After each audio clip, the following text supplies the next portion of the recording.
आने वाले माह रमज़ान में इस तरह से मेरी रेसिपी को फॉलो करके हैदराबादी पिस्ता हाउस मटन हलीम की रेसिपी को बनाकर देखिए, आप सभी को बहुत ही पसंद आएगा। अस्सलामुअलैकुम, वेलकम टू माय जहाराज किचन। मैं हूँ जहारा। उम्मीद करती हूँ आप सब खैरियत से ज़रूर होंगे। मुंह में जाते ही बिल्कुल घुल मिल जाने वाली मटन हलीम की रेसिपी लेकर आई हूँ। इसे बनाना जितना आसान है, खाने में उतना ही मज़ेदार का है।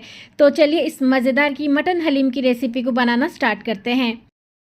हलीम बनाने के लिए सबसे पहले हमें दाल चावल को भिगो कर रखना है। उसके लिए मैंने यहाँ पर 1 कप लिया है अरहर की दाल, 1 कप लिया है साबुत मसूर की दाल। अगर आपके पास लाल मसूर की दाल है तो इसे स्किप करके उसे भी ऐड कर सकते हैं। अब मैं यहाँ पर 1 कप भुना हुआ चना ले लेती हूँ। आप चाहें तो इसे स्किप करके 1 कप चने की दाल डाल सकते हैं। अब मैं यहाँ पर 1 कप दलिया ऐड कर देती हूँ, टूटा वाला गेहूँ। इसी के साथ 1.5 कप हमें यहाँ पर उड़द की दाल डाल देना है, यानी मास की दाल। अब मैं यहाँ पर डाल देती हूँ चावल। तो यहाँ पर मैंने छोटे दाने वाला बासमती राइस लिया है। खुशबूदार चावल जो है मैंने वही लिया है, 2 कप के करीब। इन सभी दाल चावल को हमें क्या करना है, सबसे पहले पानी से अच्छी तरह से साफ़ कर लेना है। उसके बाद पानी में हम इसे भिगो कर रखेंगे 2 घंटे के लिए, ताकि दाल चावल अच्छी तरह से फूल जाए। तो इस तरह से दाल चावल को भिगोकर आप छोड़ दें। अब मैं यहाँ पर मटन को पका लूँगी, जिसके लिए कुकर में हमें डाल देना है 150 ml के करीब रिफाइंड ऑयल। अब मैं यहाँ पर डाल दूँगी 1 बड़े साइज़ का प्याज। इसी के साथ मैं यहाँ पर कुछ खड़े मसाले डालूँगी। खड़े मसालों में लेना है 1 छोटी चम्मच साहा जीरा, 8 से 10 काली मिर्च, 8 से 10 लौंग, हाफ इंच का दालचीनी का टुकड़ा और 8 से 10 कबाब चीनी। तो इन सभी खड़े मसालों को हमें यहाँ पर प्याज में ऐड कर देना है। अब हमें प्याज को खड़े मसालों के साथ फ्राई कर लेना है, जब तक प्याज का कलर चेंज ना हो जाए और साथ ही खड़े मसालों का फ्लेवर भी अच्छी तरह से तेल पर आ जाएगा।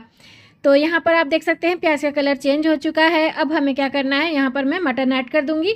और यहाँ पर मैंने बोनलेस मटन का इस्तेमाल किया है 1 किलो के करीब। अगर आप यहाँ पर हड्डी वाला गोश्त लेंगे तो बाद में क्या है ना, हड्डी को आपको निकालना होगा।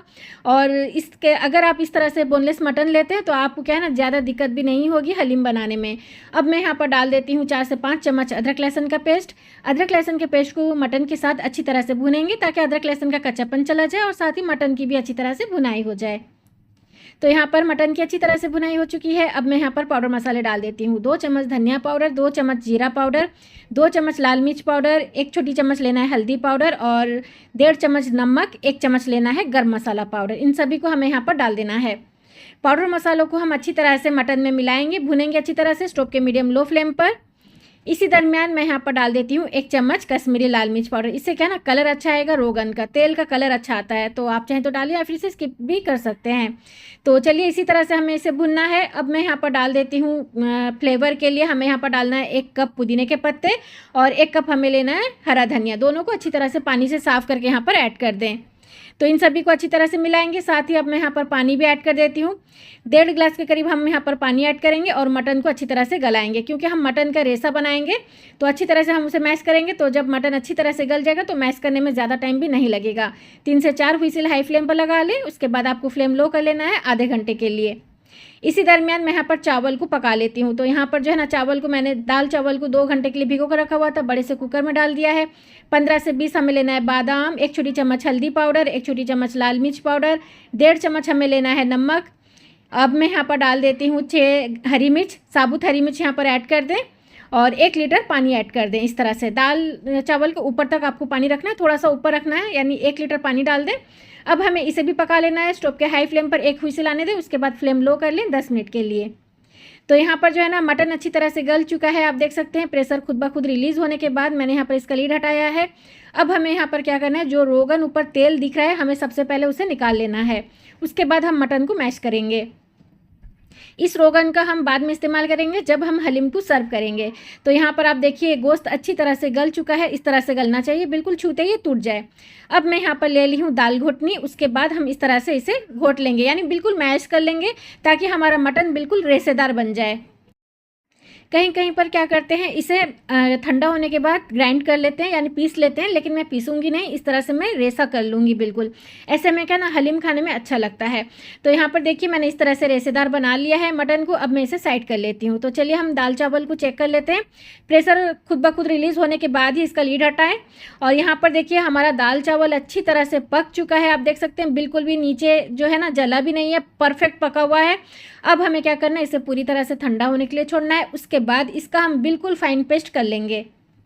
तो यहाँ पर देखिए बिना पानी डाले मैंने इसे बिल्कुल इस तरह से फाइन पेस्ट कर लिया है। अब हमें क्या करना है, हलीम बनाने का जो प्रोसेस है उसे स्टार्ट कर लेना है। हलीम बनाने के लिए मैंने एक बड़ा सा देगची लिया है। अब मैं यहाँ पर डाल देती हूँ दाल चावल का पेस्ट, पका हुआ दाल चावल का पेस्ट। अब मैं यहाँ पर डाल दूँगी हमने जो मटन को मैश करके रखा हुआ है मसाले के साथ, कुकर में जो पका हुआ गोश्त था उसे मैं यहाँ पर ऐड कर दूँगी।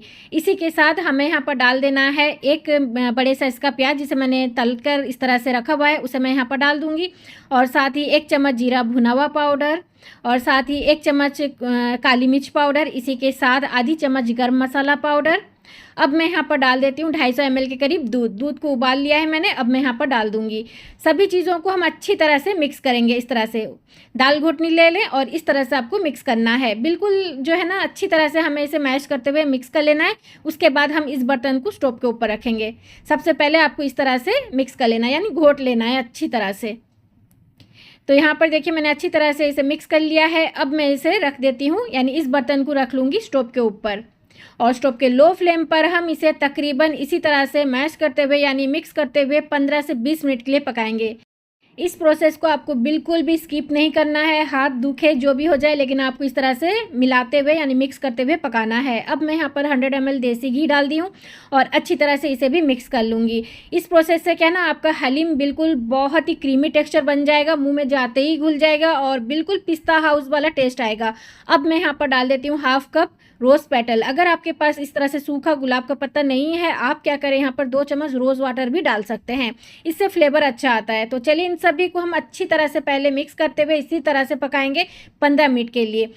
और एक बात, बिल्कुल भी आपको यहाँ पर पानी नहीं डालना है, बिना पानी डाले इस तरह से आपको मैश करते हुए इसे पकाना है, घोटते हुए पकाना है बिल्कुल।